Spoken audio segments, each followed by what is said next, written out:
age to age, you're still the same by the power of the...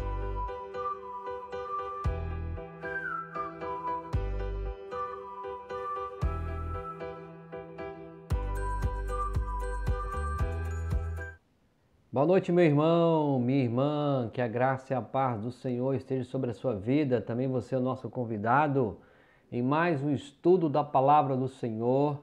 Hoje aí com a exposição de Filipenses, nós vamos aí para o nosso quarto momento de exposição da carta de Filipenses. Já quero agradecer você pela participação aqui junto conosco. Espero que seja um momento de edificação para a sua vida, tá bom? Vamos orar? Senhor, muito obrigado pela graça, pela misericórdia do Senhor dispensada a cada família essa noite. Que o Senhor possa trazer graça, misericórdia, bondade e que cada um possa vencer os obstáculos, correr e completar a carreira proposta, Senhor. Também queremos pedir que Teu Espírito Santo nos ensine nesse momento a respeito da palavra do Senhor. Em nome de Jesus, amém e amém. É isso aí, mais um momento juntos para estudar a palavra do Senhor. Se essa palavra for bênção para a sua vida, eu quero te convidar a você compartilhar ela e também chamar outros amigos e irmãos para juntos se inscrever aqui no nosso canal, onde vamos compartilhar essa palavra, tá bom?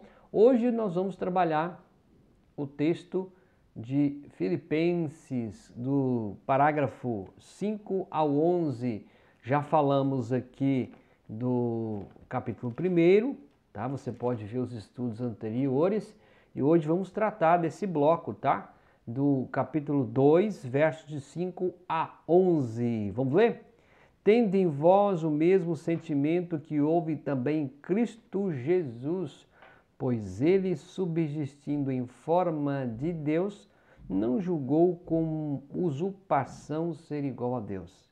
Antes, a si mesmo se esvaziou, assumindo a forma de servo, tornando-se em semelhança de homem e reconhecido em figura humana. Olha que maravilha! A si mesmo se humilhou, tornando-se obediente até a morte e morte de cruz.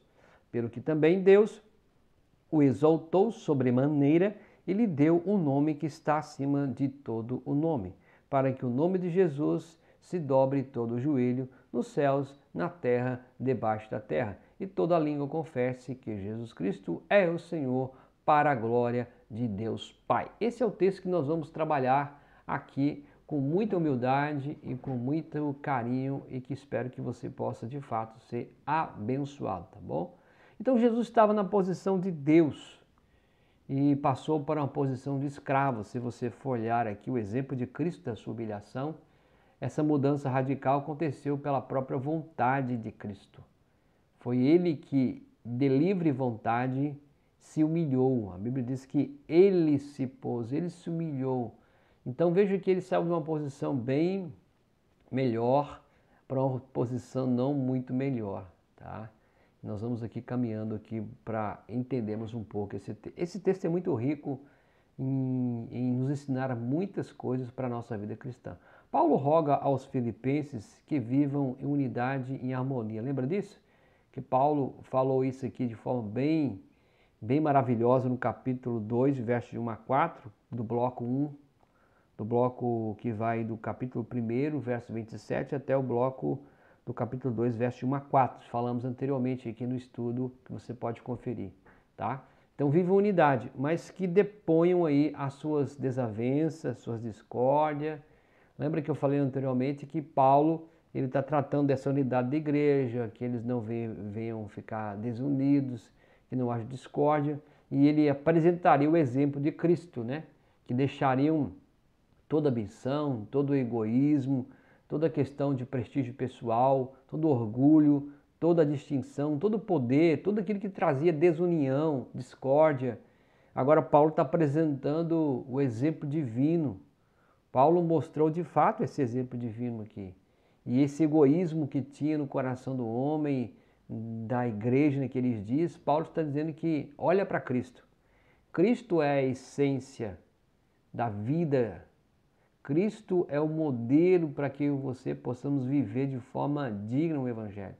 Então, seu apelo final aqui nesse capítulo, Paulo vai dizer que é irrefutável a unidade que consiste em assinalar o exemplo de Cristo. Paulo está dizendo então que não tem como fugir desse exemplo de Cristo. Ele é a expressão máxima do exemplo. Eu espero que eu e você sejamos também pessoas que possam segui-lo como exemplo. Então, se você for olhar aqui do capítulo 2, verso 6 ao verso 8, você vai encontrar 6 graus que vamos encontrar que Jesus desce à humilhação do Filho de Deus. Então, olha a descida dessa humilhação do Filho de Deus. Se esvaziou, assumiu forma de servo, tornou-se semelhante homem, se humilhou, obediente até a morte e morte de cruz. Então, são 6 graus de descida. Ele se esvaziou, ele assumiu a forma de servo, ele tornou-se semelhante a homem, se humilhou, obediente até a morte de cruz e morte de cruz em si, tá bom? Nós vamos trabalhar aqui algumas coisas interessantes para que você possa aprender mais. No versículo 6, nós vamos encontrar, pois ele subsistindo em forma de Deus, não julgou como usurpação ser igual a Deus. Sendo em forma de Deus, a tradução do William Blackley fala, era por natureza da mesma forma que Deus. Aqui há 2 palavras escolhidas com todo o cuidado para mostrar a divindade essencial e imutável de Jesus Cristo. A palavra que a Almeida, Revista Corrigida, traduz sendo, provém do grego aqui chamado hiparkein. Olha, vamos lá então para você entender. Então este termo não é a palavra grega usual para sendo, tá? Não é a palavra usual para sendo.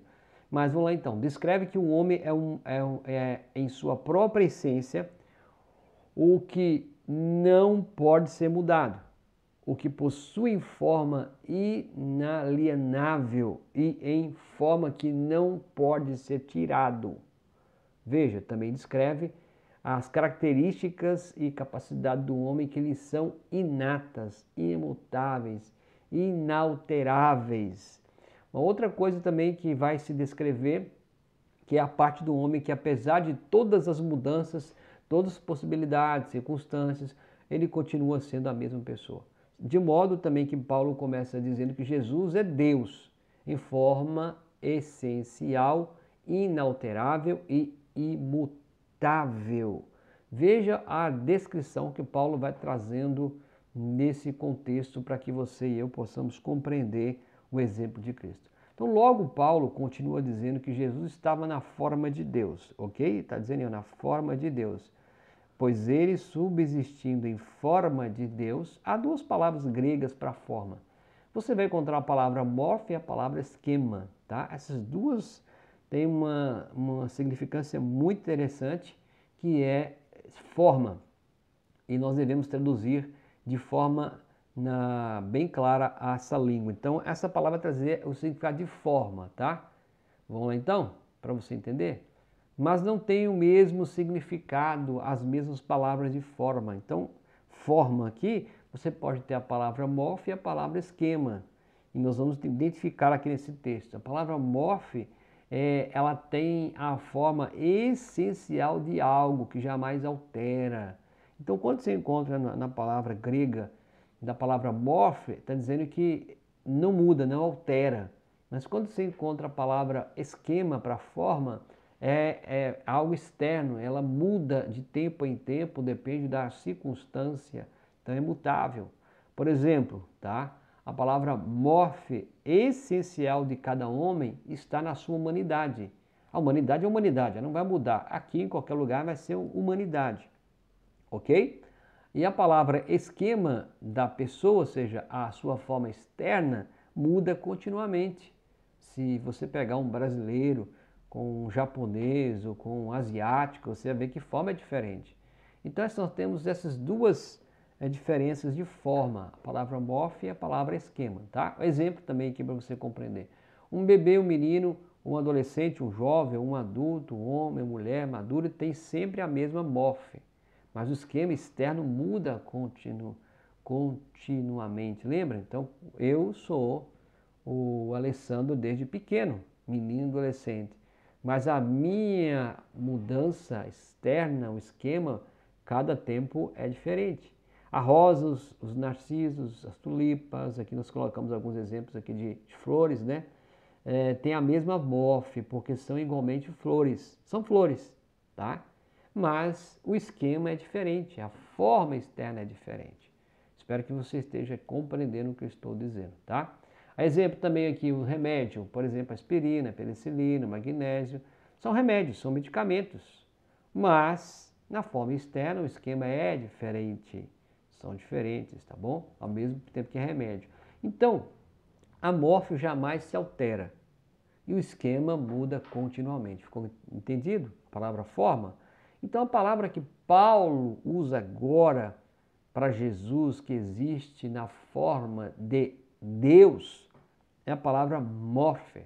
Ou seja, Jesus está na maneira inalterável, na forma de Deus, sua essência e seu ser imutáveis são aqui divinos. Paulo está dizendo aqui, ó, não, a subsistindo em forma de Deus, a palavra morfe, ou seja, não é uma coisa, não é esquema, não muda. Então, apesar de que seu esquema externo pode mudar ao processo do envelhecimento, permanecer divino em seu ser é sua essência. Não tem como, é a essência que é morfe, ok? Mas caminhamos aqui ainda para frente, Paulo vai dizer ainda, no mesmo versículo, que ele continua dizendo, não considerou que o ser igual a Deus era algo a que devia apegar-se. Nós temos aí a NVI, a tradução. E aí você tem uma outra tradução também do Wellbrack, que ele vai dizer, não pensou numa existência em igualdade com Deus, como algo que podia ser arrebentado. Então, ó, não pensou numa existência igual com Deus, como algo que poderia ser arrebentado. Então, estamos falando aqui, então, da palavra morfe, tá bom? Que essa essência.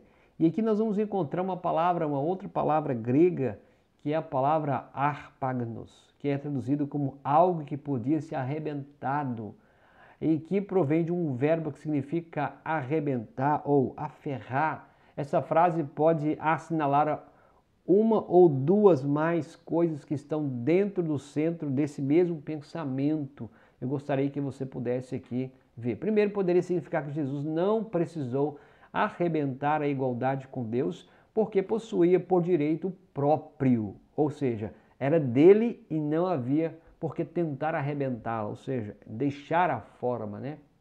Uma outra coisa que você precisa saber também, pode também significar que Jesus não reteve avidamente a igualdade como Deus, como agarrando zelosamente contra o seu peito e recusando entregá-la. Abandonou voluntariamente por amor aos homens. Seja qual for os dois significados aqui da letra A ou da letra B que eu estou colocando para você, que adotemos, ambos são perfeitamente possíveis. Novamente, se sublinha a divindade essencial e imutável de Jesus Cristo, não na palavra esquema, mas na palavra morfe, ou seja, na essência, que não muda, que é inalterável, que é imutável, ok? Esse é a ideia do versículo 6. No versículo 7, Paulo vai dizer, antes a si mesmo se esvaziou, assumindo a forma de servo, tornando-se semelhante de homem e reconhecido em figura humana. Então Paulo vai dizer no versículo 7 que antes a si mesmo se esvaziou, fazer-se a si mesmo sem reputação, como diz Barclay, tá? Então o verbo aqui é o verbo kenou, que literalmente significa esvaziar. Qual que é a ideia? É tirar algo de um recipiente até ficar vazio, ou você derramar algo totalmente até que não fique nada. Paulo usa aqui a palavra mais gráfica possível para que você tenhamos a compreensão desse sacrifício e dessa encarnação, que ele se esvaziou, tirando, derramando tudo aquilo que tinha. Olha que interessante. Olha o tamanho do sacrifício de Jesus Cristo naquela cruz por minha vida e por sua vida. Espero que o Espírito esteja te falando e ensinando verdades poderosas das Sagradas Escrituras. Então vejamos, a serenidade, a paz, a glória da divindade foi o que Jesus depôs voluntariamente para fazer-se homem. Olha que interessante. Esvaziou-se de sua divindade para assumir a humanidade. É inútil perguntar pela maneira, somente podemos estar reverente perante essa presença e a presença daquele que na sua fome, no seu cansaço, nas suas lágrimas, é Deus Todo-Poderoso. Ele na sua essência, no seu morfe, ele é Deus. Ele é de fato aquele que veio para pagar o meu pecado e o seu pecado. Que maravilha, irmão! Que maravilha, meu querido convidado! Se não fosse o amor de Jesus Cristo naquela cruz, ao ponto dele se tornar vítima, dele se tornar a pessoa que eu e você deveríamos ser lá naquela cruz, ele tomou o meu lugar e tomou o seu lugar. Glória a Deus por isso.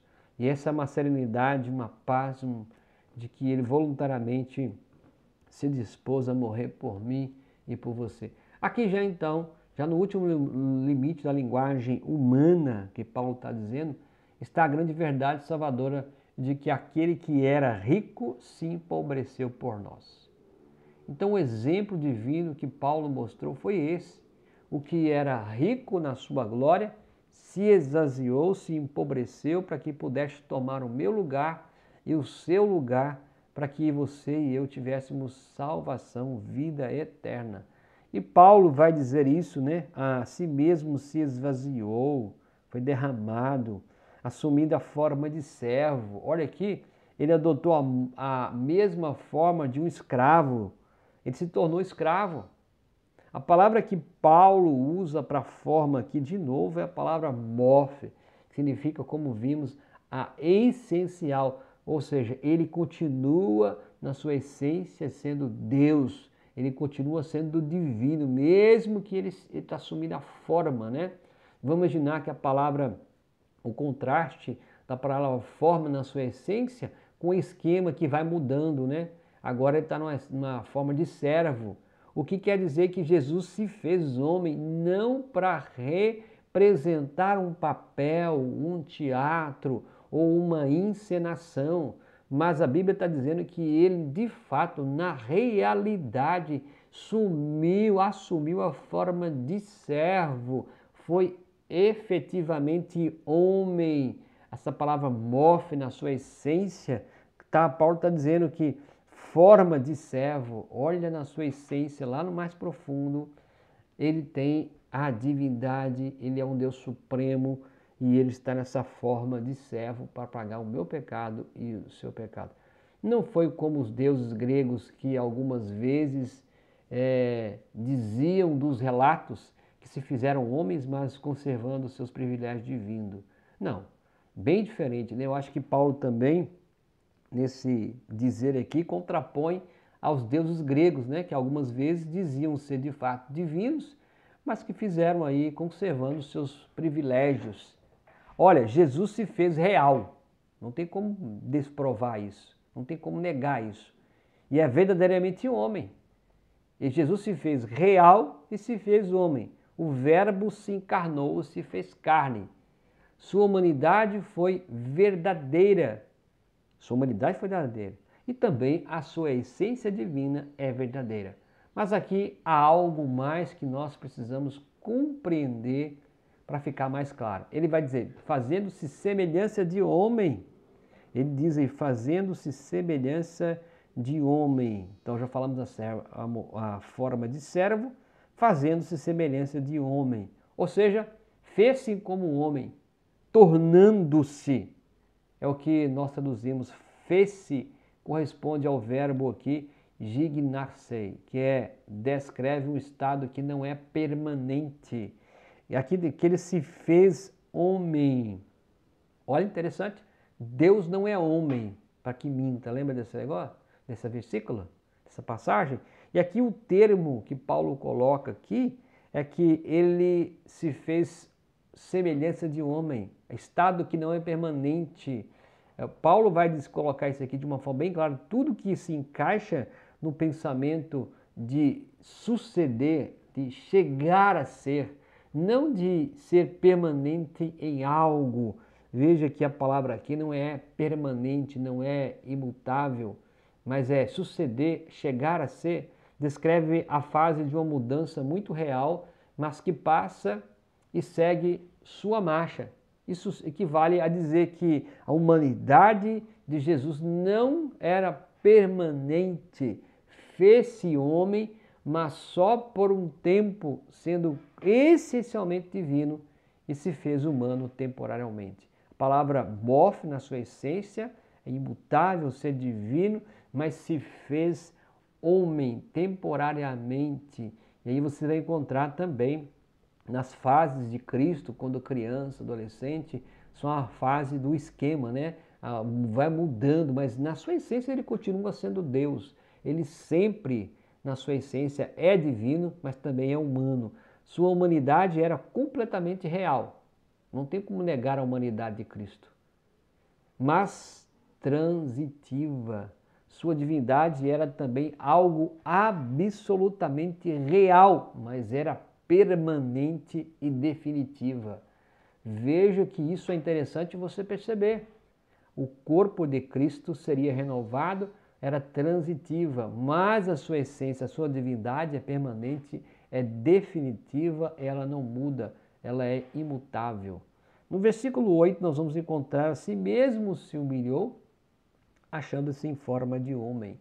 Então, em sua apresentação, foi reconhecido por todos como homem, tá? Todos. Paulo volta aqui para o mesmo. Ele vai dizer que a palavra que traduzimos por apresentação aqui é esquema. Olha que Paulo volta à mesma palavra. Já vimos que encerra a ideia de uma forma que muda e se altera. Lembra que já falamos anteriormente? Então ele vai dizer assim: a si mesmo se humilhou, tornando-se obediente até a morte de cruz. E achando na forma de homem, na figura humana, que é o versículo, achando-se reconhecido na figura humana. Versículo 7, meu irmão, desculpa aqui. Então, Jesus veio na verdadeira forma de um servo. Veio como um homem real, não tem como negar isso, mas tratava-se de um estágio ou situação temporária. Saiu da divindade para retornar essa humanidade e de fato retornar à divindade. Paulo coloca isso achando-se na figura, a apresentação, esse aqui é esquema, ou seja, vai mudar, é mutável.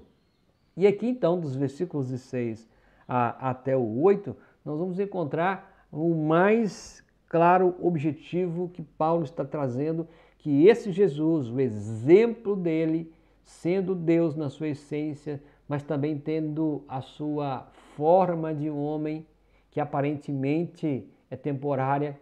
O texto vai dizer, e gostaria que você lesse comigo, os versículos 6 a 8 foram uma passagem muito breve, mas não existe em todo o Novo Testamento outro lugar que expresse com tanto dinamismo a realidade absoluta da divindade, humanidade de Jesus Cristo. E que apresente em forma tão vívida o inconcebível sacrifício de Cristo ao deixar a divindade e assumir a humanidade. Esse texto é rico e muito rico. Só as palavras que nós aqui já falamos, de morfa, esquema, tornando-se, já nos dá uma compreensão maravilhosa desse sacrifício de Cristo naquela cruz em prol da minha vida e da sua vida, tá bom? Então não podemos dizer como aconteceu. No fim de contas, estamos aqui perante um mistério tão imenso de amor que jamais poderemos entendê-lo na nossa capacidade humana que aqui temos. E ainda que possamos viver sua experiência bendita e adorá-lo. Ou seja, está muito além de nosso pensamento, de nossa compreensão, o sacrifício de Cristo naquela cruz por nós. Está muito mais além. E aqui então encontramos umas coisas interessantes para você se inteirar.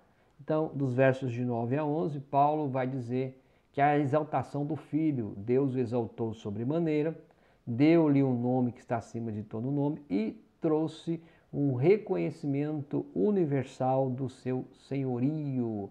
Olha o que esse ato de Cristo se esvaziar, se tornar em forma de homem, mas na sua essência não mudar, isso o exaltou, isso lhe deu um nome que está acima de todo nome e um reconhecimento que toda a terra sabe. Então, há o texto que diz: todo joelho e toda língua vai confessar Jesus Cristo como Senhor. Tudo isso para a glória de Deus Pai, tá bom? Vou lembrar algumas coisas interessantes?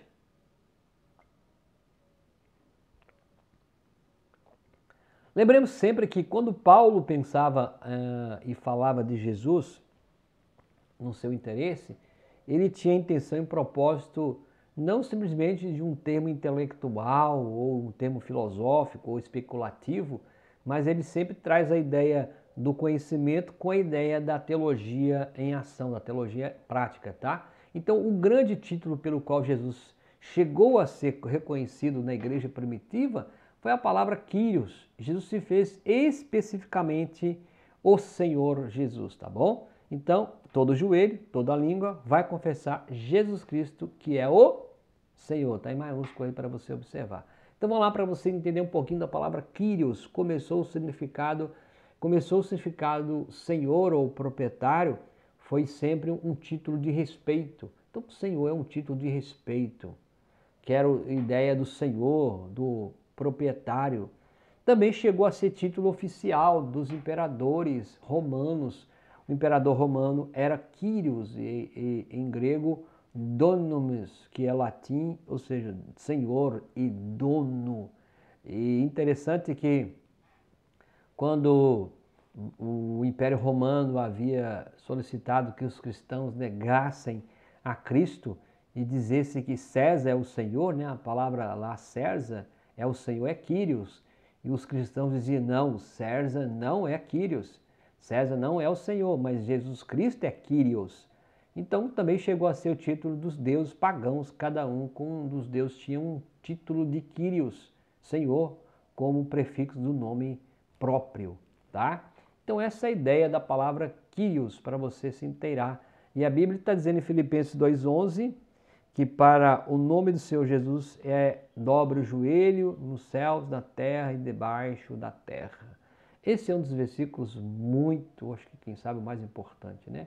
Aqui lemos que a intenção de Deus, o seu sonho e o seu desígnio é que um dia toda a língua confesse Jesus Cristo é o Senhor. Jesus Cristo é o Kyrios. Ele é Senhor dos senhores. Estas 5 palavras foram o primeiro credo da igreja apostólica e cristã. Ser cristão significa, então, a profissão de fé. O que é a profissão de fé? Professar a sua fé. E professar a fé em quê? Em Jesus Cristo é o Senhor. Não há outro como Senhor. E é um credo simples que, entretanto, abrange tudo. Repara que abrange tudo, Cristo é o Senhor. Então você se torna escravo dele e ele é o seu Senhor. Então você faz não a vontade sua, mas a vontade do seu Senhor. Seria bom retornarmos a este credo nesses dias, tá? Abre aspas, queridos irmãos ouvintes. Muitos querem Jesus como Salvador, mas ninguém o quer como Senhor. Muitos querem Jesus como Salvador, porque ninguém quer ir para o inferno, né? Tem um livro que eu li uma certa vez, não me falha a memória aqui o nome, mas o autor estava dizendo assim: se hoje reunisse todos os teólogos do mundo inteiro, os melhores, e descobrisse que a respeito do inferno, que o inferno não mais existiria, como seria a posição da igreja? Qual seria a posição dos crentes? Será que haveria ainda pessoas na igreja e ainda daria honra ao Senhor? Se nós olharmos de forma bem detalhada, as pessoas querem mais Jesus porque Ele é Senhor. porque tem medo para o inferno, tem medo de ser condenado. Mas se você for olhar a questão de Jesus, do senhorio de Cristo, se você pegar o Novo Testamento, aparece a palavra Kyrios muito mais do que a palavra Senhor. Ó, a palavra Kyrios aparece muito mais do que a palavra Salvador. A palavra Senhor no Novo Testamento é muito mais forte do que a palavra Salvador. Ou seja, deveríamos ter Jesus muito mais como Senhor da nossa vida, porque aí muda tudo, né? Senhor de tudo. Então, assim chegamos ao final dessa passagem e ao fazê-lo voltamos aqui ao começo. Virá um dia em que todo homem vai chamar Jesus Cristo de Senhor. Por quê? Porque todo há de confessar que Jesus Cristo é o Senhor. Para quê? Qual o objetivo disso? Para a glória de Deus Pai. Então, toda a obra de Jesus, toda a sua vida, todo o sacrifício, tudo que ele fez, não aponta para a sua glória própria, para o seu egoísmo. É por isso que Paulo compara, quando você vai olhar os versículos 27 do capítulo 1 até o versículo 4 do capítulo 2, onde nós tratamos anteriormente sobre egoísmo, sobre a ambição, lembra disso? Então Paulo está contrapondo, não, nenhum partidarismo, nenhuma vanglória. Agora olha para Cristo. Cristo fez tudo isso, não para a glória de si mesmo, não para egocentrismo, não para uma ambição egoísta, não para o status de pessoa, não. Ele fez tudo isso para a glória de Deus Pai. Então toda a obra de Jesus e toda a sua vida não aponta glória própria, mas sim a de Deus. Glória a Deus por isso. Que lição maravilhosa, hein? Então, conclusão, Deus o exaltou sobremaneira, Deus lhe deu um nome que está acima de todo o nome, produziu o reconhecimento universal do senhorio de Jesus Cristo, Kyrios, e tudo foi para a glória de Deus Pai. Então, Paulo está colocando, irmãos de Filipos, então que não haja entre vocês divisão, desarmonia, briga, porque há inimigos externos e há inimigos internos. Cuidado! E Paulo trata aqui dos inimigos internos, do partidarismo, da vanglória. E Paulo diz que sejamos todos unidos numa só fé. Então ele coloca o exemplo de Cristo, e o exemplo de Cristo serve de grande valor. Amém? Espero que o Espírito Santo tenha falado profundamente ao seu coração. Qual é a prática disso? Ô irmão, Jesus Cristo é o Senhor. Jesus Cristo é o Senhor. Toda língua vai confessar que Jesus Cristo é o Senhor. Vivamos o exemplo dele. Sejamos exemplos dele nesse mundo pagão e cheio de desobediência. Vamos orar? Pai, obrigado por mais uma vez, porque a tua palavra ela é viva, ela é eficaz e esperamos, ó Pai, a cada dia ser exemplo. Deus, o Senhor foi exemplo em tudo. Ajude-nos, ó Deus, a seguir o teu exemplo. Nos dê a compreensão de que nós somos servos e que servos, ó Pai, caminham com fidelidade, com obediência, com prontidão àquele que o Senhor constituiu como servo. E aquele que é Senhor da nossa vida, pedimos, Deus amado, ó Senhor Jesus, Espírito Santo, Trindade Santíssima, nos capacite a viver nesse mundo de tão caótico, tão cheio de maldade. Nos dê a oportunidade de vivermos como filhos e exemplos, apesar de tudo. Sejamos como o Senhor foi, Pai. É o que pedimos agradecidos em nome de Jesus. Amém. Meu irmão, minha irmã, muito obrigado a você. Quero chamar aqui você também a entender que todo joelho e toda língua vai confessar que Jesus Cristo é o Senhor. Espero que você confesse a cada dia Jesus como o Senhor da sua vida. Amém? Também quero chamar você para mais um momento junto à palavra, tá? Como o exemplo da humilhação de Cristo nos ensina em nosso relacionamento com Deus e com o próximo. Então, eu gostaria que você pensasse como o exemplo da humilhação de Cristo nos ensina em nosso relacionamento com Deus e com o próximo. Gostaria que você pensasse sobre essa pergunta. E quero convidar você para estar no próximo momento junto. Vamos aí também falar do capítulo, do capítulo 2, dos versos 12 a 18, aonde vamos tratar aí o desenvolvimento da salvação, tá bom? Gostaria que você pudesse estar conosco. E se essa palavra trouxe bênção para a sua vida, compartilhe com alguém. E também nos ajude a divulgar o nosso canal. Chame outras pessoas para se inscreverem em nosso canal para aprender um pouquinho da palavra do Senhor. Amém? Meu querido irmão, minha querida irmã, foi uma honra e que Deus abençoe grandemente a sua vida em nome de Jesus. Deus fique com você e até o próximo encontro em nome de Jesus.